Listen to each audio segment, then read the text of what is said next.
Hello, everybody. Welcome back to the Daily Aztec Debrief. I'm your host, Rami Alarian, and I'm without my co-host today, but I have a very special guest that's about to pop up on screen.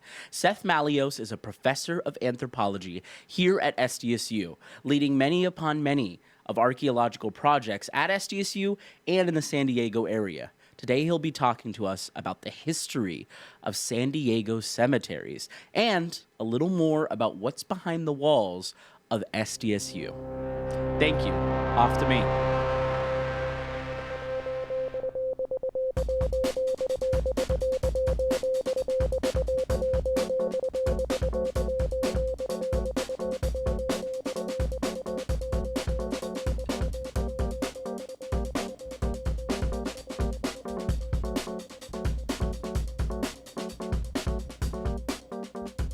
Hello again, it's me, Rami Alarian, and I'm here with Professor Seth Mallios to chat about San Diego cemeteries.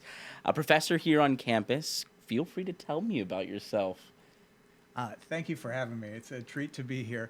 I've been here 25 years, and in that time, I've seen both my profession evolve and all the different job titles I have here.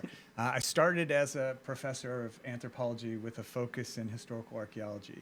And then along the way, I became university history curator, director of a couple of centers, the South Coastal Information Center and the Center for University Heritage.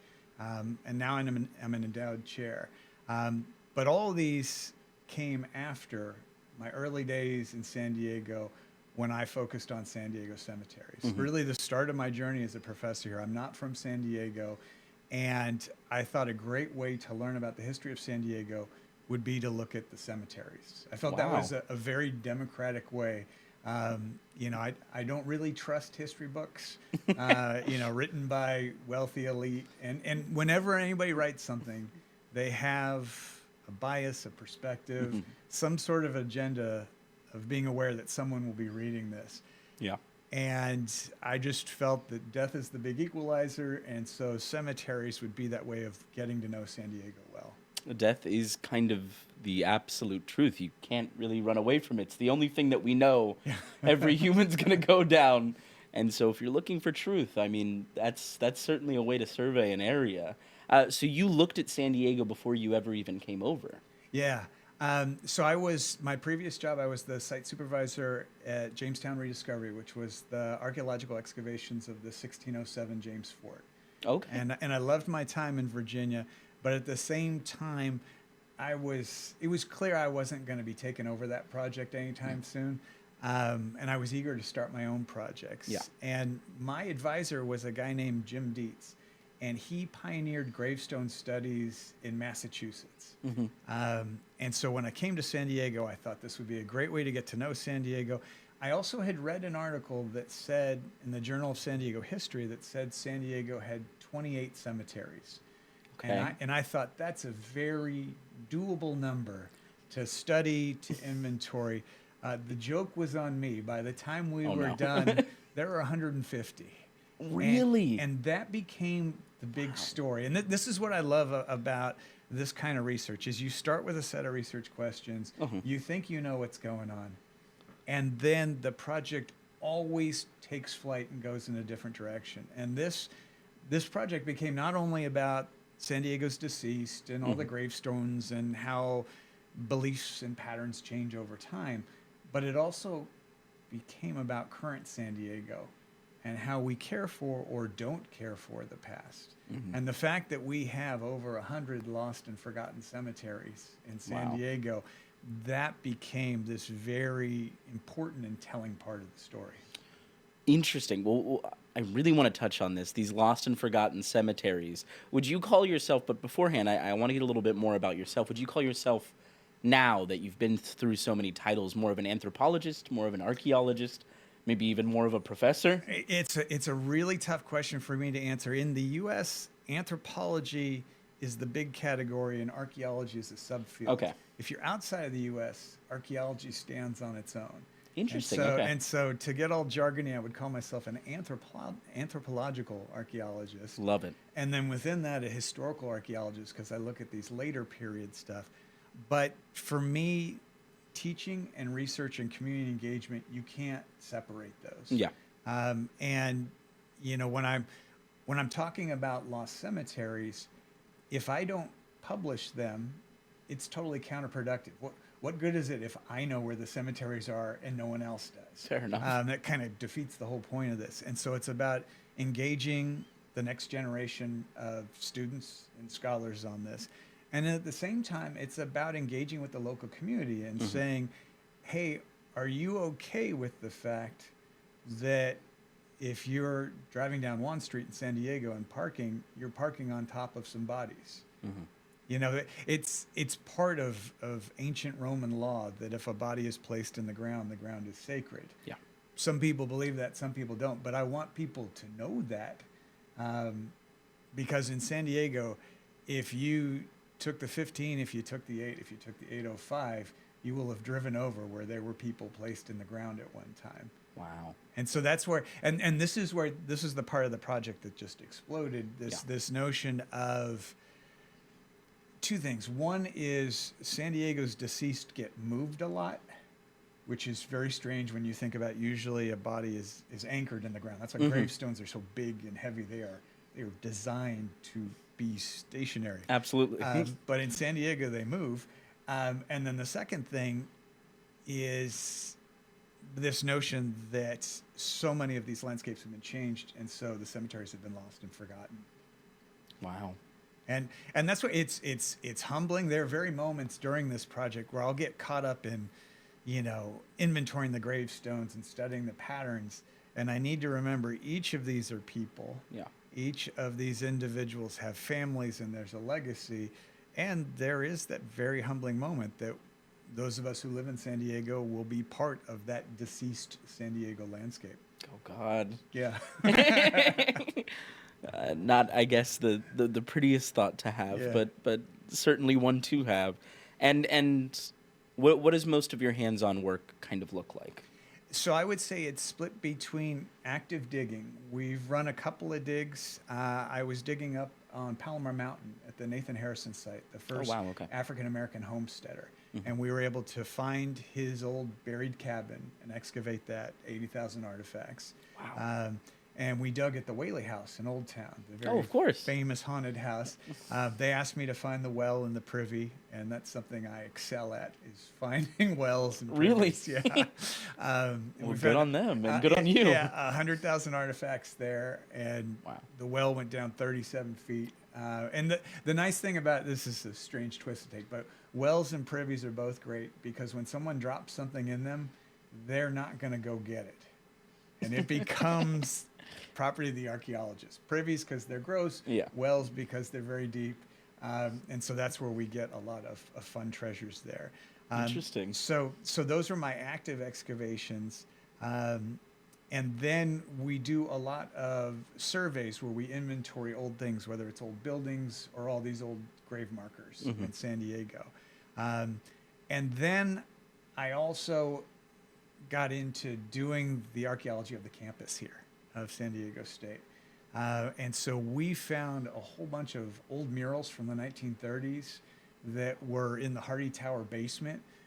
If you can imagine removing these ceiling tiles, and if there was a mural above the wall from the 1930s. Really? And so we were able to find those, and it led us on this really fun exploration of the campus, finding old plaques, all sorts of hidden treasures, dinosaur footprints in the freshman quad. And so that's where my biggest complaint is also my biggest joy professionally, and that is my projects keep on cutting in line in front of each other. I tell myself, all right, we're doing a book on murals. That's what we're working on. And then all of a sudden somebody contacts me and says, hey, there's a World War II gun emplacement that I just think my daughter found in my yard. Can you come dig it? And I'm like, of course, I'll be right over. There's very few moments when someone says, we need an archaeologist. And so that's where we keep on evolving, and each project forks into a couple more. But to your question of like, who am I and what do I do? It's a blend of digging, of archival research, of teaching, of community engagement. I do a lot of public talks. Okay. I believe very strongly that this is public history, public archaeology. I don't want to be part of the past generation of scholars who found great insights and didn't tell anybody about it.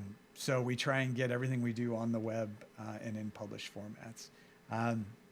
But you know, part of the problem of wearing a lot of hats is I sometimes say to myself, boy, if I were just doing one thing, I'd be a lot further along with that one thing. But you find interest in just about anything. Yeah. If someone told me to go dig a World War II gun, Yeah. if someone called me, I'm no archaeologist, but I might just do it. Yeah, and that's the fun thing is I get told to stay in my lane all the time. Oh yeah. And I take that as a sign that I'm doing the right thing because you know anthropology is the study of being human. I dare you to tell me something that doesn't fall under that giant umbrella. And so when we're doing art history or when we're doing rock and roll history or when we're doing the history of football, all those things I definitely jump into with both feet. Understood. And I guess when people think back to the graves and the gravestones and the cemeteries of it all, when people think about this, they surely usually think about loss, fear. Maybe if you're driving by a cemetery, you kind of keep your head in front, maybe even... It's usually loss and fear. Those are the emotions. But I have a feeling that you might tell me it's a little bit more than that. Well, I mean, this is the amazing thing is that for some of the cemeteries, like the city cemetery at Mount Hope, that was planned in advance, we're going to set aside 77,000 acres.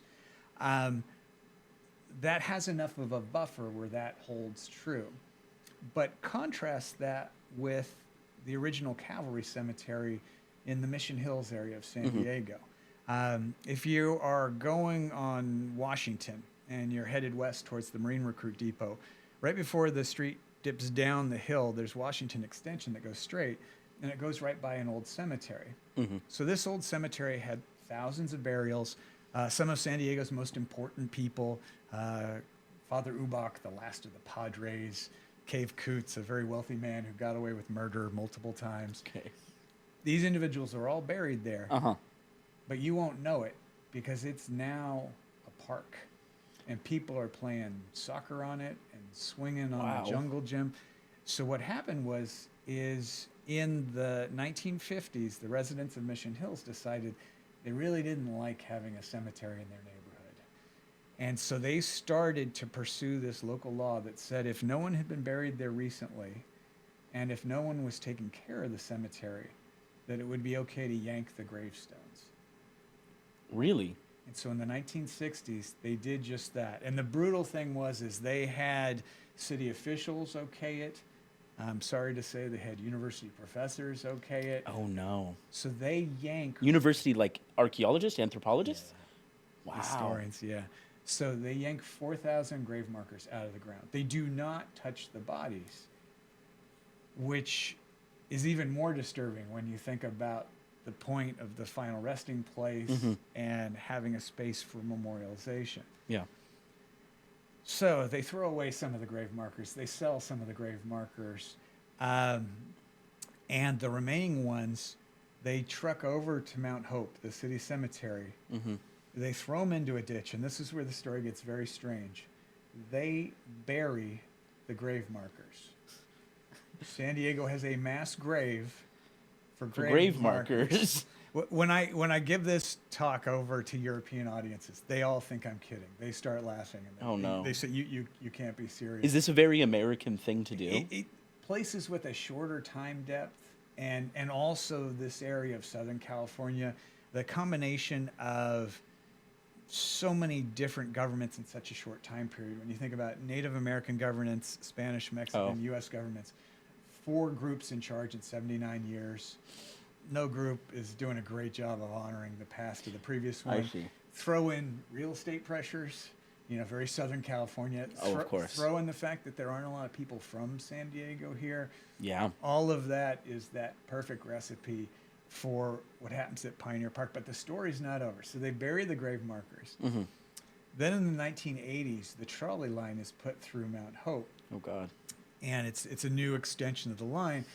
And there's a big rainstorm, and the trolley line is going through, and these grave markers wash off, and the people in the trolley freak out because it looks like the grave markers are coming to life. Oh, It's gosh. the Night of the Living Dead grave markers, and all sorts of people are up in arms, outraged over this.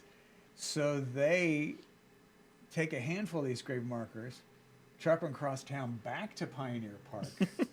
And in the corner of the park slopes downhill, and this is in the lowest part. They have a little semicircles of grave markers, nowhere near where all those bodies were. Yeah. And then they put another marker in Mount Hope. So we have two markers commemorating. One is the mass burial of gravestones. The other is the desecration of all these Yes. graves. And none of them are actually anchored to where they were supposed to be. And so, when we came across all of this, our heads were spinning, trying to make sense out of this. And then we found out that there's some other cemeteries in San Diego that have been developed over as well. If you go up to the Hunter's Steakhouse in Oceanside, you're eating on top of a whole bunch of burials there. Terrifying. And that's where, for some people, this doesn't bother them at all. That they don't think about these issues, or they think once a person is passed, there's no emotional connection to it. And that's where one of the fun things about this project is looking at how grave markers changed over time and how embalming practices changed over time, because it all ties together. Grave markers, for the most part, get smaller and smaller over time. The whenever you're in the cemetery and you see giant grave markers, you know you're in the early part of the cemetery. I always just considered that person was wealthy. Yeah, that's part of it. But nowadays, they're almost all very small. They're the flat flush markers.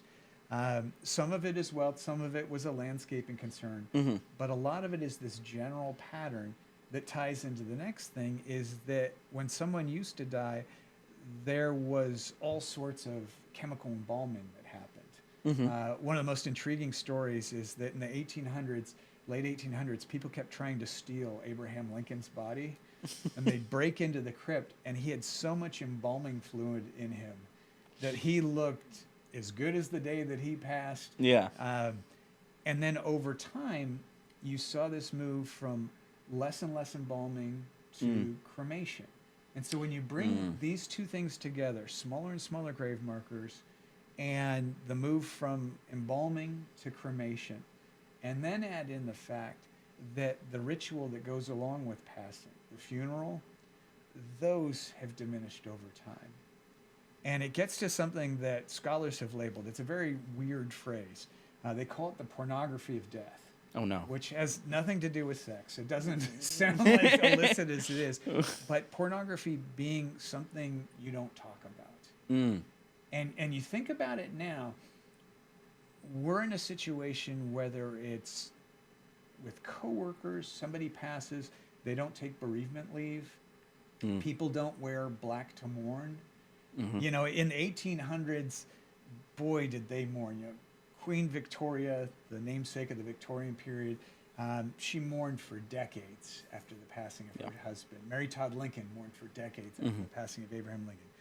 People rarely go through the mourning process. And so when you tie all these things together, the vanishing gravestones, the disappearance of the body itself, and then no commemoration ceremony, you see this pattern that is very alarming for the mental health of society. Of course. And that's where, and this is one of the fun things where we get to step back into bigger anthropology when thinking about the human condition. Tens of thousands of years ago, even Neanderthals buried flowers with their dead. You think about, is there anything that's universally human? It's a subject of great debate, but commemorating the dead might be one of the central things, and we're losing that. Well, what is it? I mean, is it commercialization of death? Is it overpopulation? Is it a loss of, I guess, respect? Yeah, I think it's a great question. I don't know. I think Is it us moving away from our families, being so focused on nuclear family? One of the more interesting things we saw in the Carmel Valley Cemetery was all the names that were Latino surnames. They would list the deceased, but they would also list the living family members. Oh, okay. I've never seen that on an Anglo grave. Okay, And really? so and so you had something where it said, "Here lies so and so." This is all in Spanish, but then it said, "Remembered by," and it listed all the family members. And I thought about the traditional extended Mexican family, generations living together, and then I think about my own family that moved around so much, Oh, yeah? and this separation, and this distancing from family. And so I think that ties into it. But your question is a good one. And I think it's one of those that we got to tackle for years to come. Fair enough. You know, what is going on? Why is this happening? And is there an opportunity to reverse it? One of the interesting things that I've seen is that there is a sudden resurgence of fancy gravestones. Okay. Part of that is technology. I see. They now have drills that can do whatever you want on granite. So if you want a Harley Davidson, you want a unicorn, you want Star Wars, any of that. Just drill it all for you. where it used to be things were getting simpler and simpler and smaller and smaller. And then the second thing is some grave markers now have a computer chip embedded in them. Okay.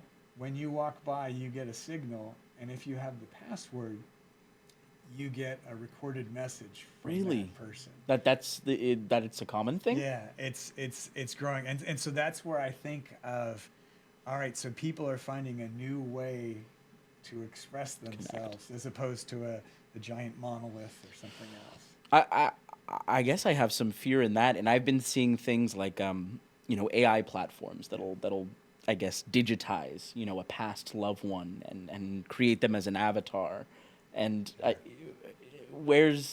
is that a level of running away from respect or culture, and I think that is a scary thing. I mean, if people are able to so easily rip up gravestones, then who knows how many of these SDSU murals are being covered on other campuses or other buildings. How much art. If they're covering over bodies, they could easily cover over just about anything else. And this is where that humbling moment where you think about the importance of the past. One thing I learned when I came to San Diego was how present it is. And usually that sounds like a good thing in terms of like mindfulness, to be present. I don't mean that as a compliment. When I was in Virginia and going to get something at the grocery store, I'd have a dozen people who wanted to talk to me about Jamestown and John Smith and Pocahontas. Oh, really? They were so focused on their history. It was part of their identity and their pride. I come to San Diego, and everybody is very focused on the present. And there is not a lot of discussion of the past. And there are all these truisms about learning from the past and a way to avoid being destined to repeat the mistakes of the past. And I find these things to be incredibly important, but we need to do it in a way that resonates with people. One of the strangest things for me was that when I was first publishing on the gravestones and the trends we were seeing, one of the biggest shifts I saw was with the 1919 influenza pandemic. That was the moment where the gravestones went from big to tiny. And it was this huge medical and cultural moment where the 1919 pandemic was so important because the highest death rate was people ages 20 to 40. It turned your immune system against you. There are all these gruesome stories about people coughing so hard they would break ribs. Oh. And when you combine that with, this is right after World War I. Yeah. Again, who is dying during World War I? 20 to 40 Younger folks. And so you have the heart of the population dies off, and it causes this complete transformation in the grieving process. That's the moment, instead of it being a celebration of life, it comes to this very morose ceremony. I see. And so when I was publishing on this, I was making a big deal about the 1919 pandemic, and it didn't really resonate with people. They were like, did that really happen? I don't know. And then we have our own pandemic. Then we Our have, own 19 pandemic. our own COVID-19. And suddenly these ideas that I'd written on 10 years earlier, boy, they are the headline news. This is the lesson for us. And it was this eerie parallel, you know, the parallels between all the mask mandates from 2020. In 1919, it was illegal to spit on the sidewalk for fear that you were passing your germs. Oh, yeah. You know, Okay. and so those same sorts of things. And so that's where I think having this eye on history is essential, because we've all been through this before. Not you and me, but, you know, people have been through this before. They've navigated it, sometimes well, sometimes poorly, but the lessons are there. And I guess, you know, you've certainly published a lot of books about specific San Diego cemeteries. And I guess my question is, what is maybe the metric or the measurement that differs cemeteries? Yeah, it's that question is great, and also using the word metric is so great, because there's a former English prime minister named Gladstone, and he has this great long quote that I do not know by heart, but the essence of it is, show me the manner in which a country takes care of its deceased, and I will measure for you the quality of those people. And that's where, when you go to other countries and you go to other regions and you see this solemn memorialization and commemoration, and then you juxtapose that with Southern California. It's a little bit of Arizona. It's a lot of LA, a lot of San Diego. It strikes a little fear into your heart. What I'm hearing is that I need to move before I maybe pass. Well, I look at this as the challenge for us. Is you know, part of the reason that I left Virginia is it was such a fishbowl. Everybody was always stepping on each other's toes and competing to you know, dig the site that was the first or the best or the whatever. Oh, I see. I come to San Diego and they say, what would you like to dig? People are knocking down my door because there are so many unexplored sites, so many great sites. And for me, I wasn't interested in the Presidio. I don't really get excited about European colonization. I'm much more excited about resistance to that colonization, or this, you know, the different settlement patterns by different groups that don't have all the money and don't have all the power. But it is very telling, and it helps us situate, you know, what is going on with San Diego, because it is so different from other areas, and it doesn't lead with its past. And you know, I can bring it back to the campus here. We're the oldest institution in the region. Oh yeah, we're the most diverse. Until UCSD went crazy with their enrollments, we were the biggest. We have over 500,000 alumni. And yet, when I started here in 2001, the president at the time, Steve Weber, he lamented to me that people don't tell stories here. It's like we have no history. And he challenged me to help him out with that. And that's where the murals, the plaques, all this other stuff, you know, it was really fun to do.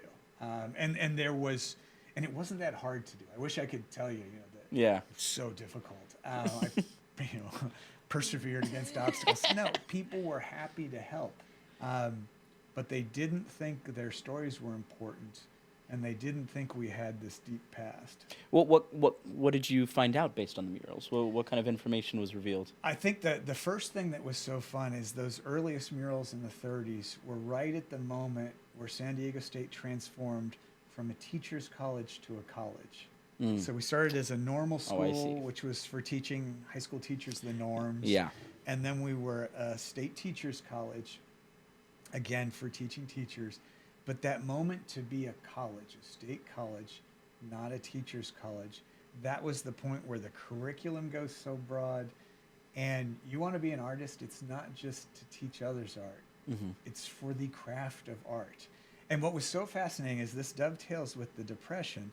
And President Hardy goes on the radio and gives this great speech where he says, today's student in today's college, it's not about just finding a job and having money. Because this is at a point where bankers are losing their job and all these established jobs aren't working out. It's about finding how you contribute to society, this progressive education. And that's at the moment where these muralists are painting on the wall and they're becoming professional muralists.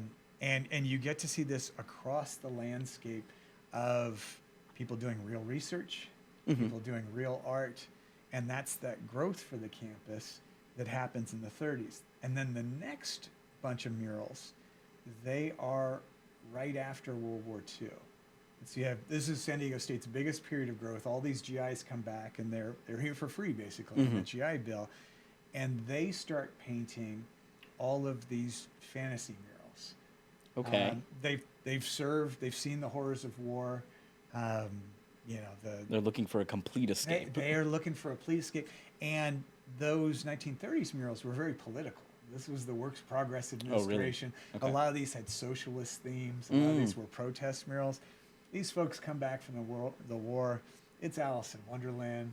It's Odysseus. It's an Aztec market with Aztec gods running around with the villagers. It almost got cartoonish in a way. It did. And this is the great thing is that you can look at these murals and you immediately know they're different time periods. Oh, yeah. And that's my favorite point in archaeology is when you can look at something and even when it doesn't have its date on it, you say, oh, that's a first period, that's a second period. And then we get into the 60s, and there's this new wave of protest murals that are based on Chicano activists, feminist activists. Okay. And what's so fun about this is those earliest murals from the 30s, they were emulating the Mexican mural movement of the early 1900s. They were copying all the grandmasters in Mexico.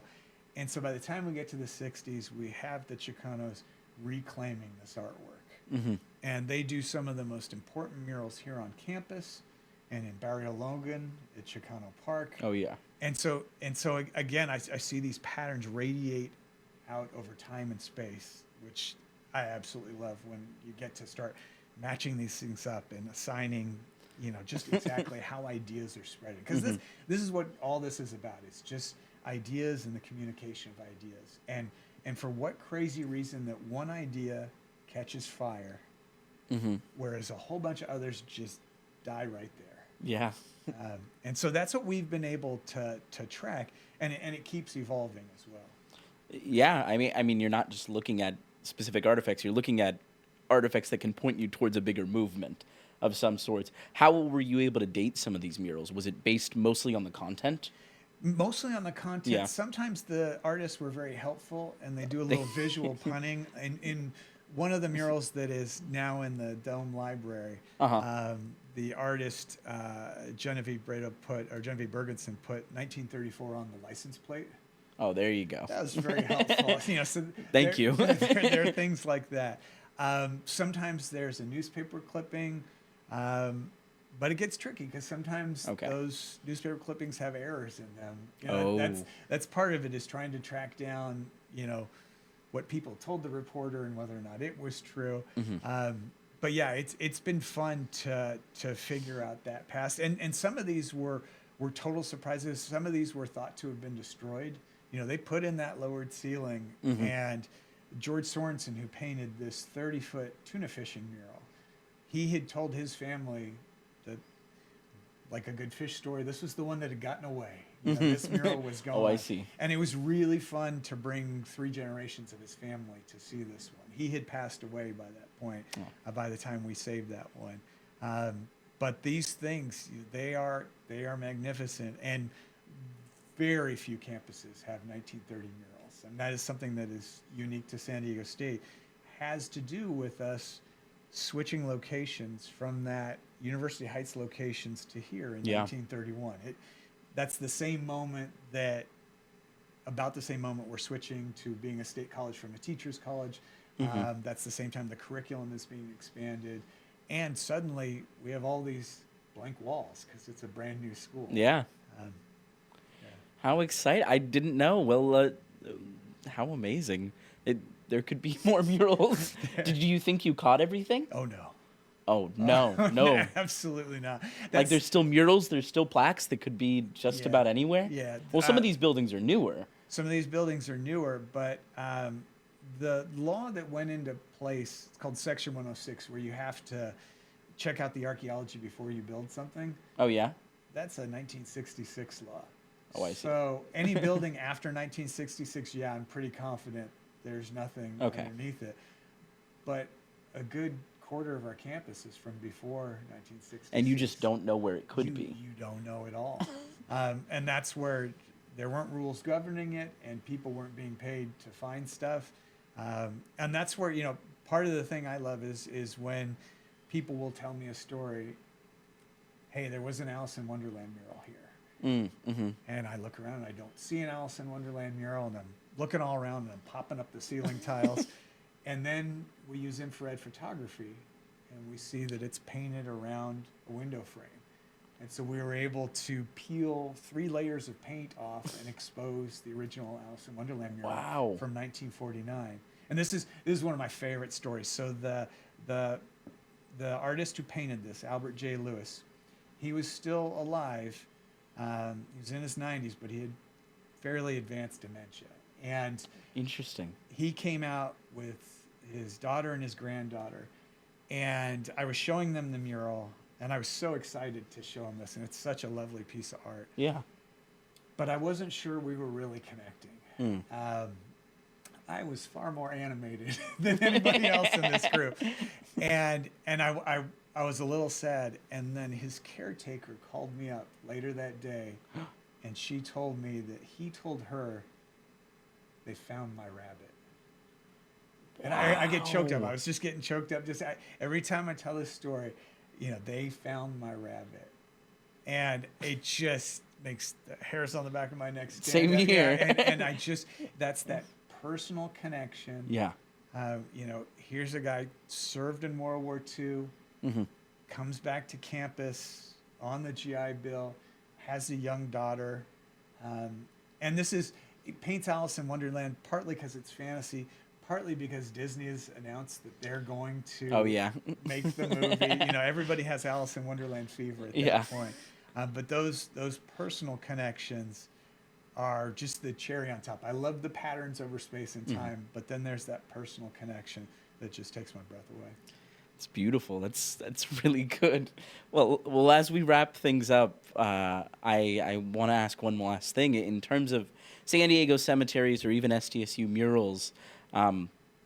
Is there anything that people should keep in mind, listeners? Or is the decision to move away, is the decision to rip up your floorboards? Yeah, I mean, I would say don't move away, first of all. And second, I would say my favorite archaeology word, it's palimpsest. Palimpsest. And it goes back to Egyptian times. The real definition of the word is when the Egyptians were writing on the papyrus, the impression that they left behind created this shadow of what they had written. And so it's this tangible reflection of a past activity. Okay. Now for us, archaeologists use it whenever there's above ground clues of what's underground. And that's where when you walk across our campus, then you see these old benches that we have. And you look on the side, and if you look really carefully, there's a WPA engraved into them. Those benches are from the 30s. And that signifies this New Deal programming by President Roosevelt that provided money to dig Aztec Bowl, to dig the open air theater, to build all the coverings of the walkways. The WPA didn't start the campus. It was private money that started the campus, but the WPA finished the first round of building for this campus. And that notion of the palimpsest, the above ground clues, because I genuinely believe there's treasure everywhere. We just need to know where to look. And so I encourage people to stay here and think about the past. Good. but to look at it in a new way and to say to themselves, all right, what is under this couch, and what is under this carpet, and what is under the floorboards? How many millennia are we standing on top of? What's there? and what happened there, you know. And so that's, I'm hoping people will get, instead of being fed up and saying that's it, I'm out of here, have this new tie to what went on past here and a little passion to help find it. I love it. Look for the palimpsest. Yeah. Look for the palimpsest above ground. Yeah. Well, you've given me a lot to think about, and you've made me appreciate death just a little bit more. And I appreciate you talking with me here today. Thank you so much, Professor Mallios. Thanks for having me.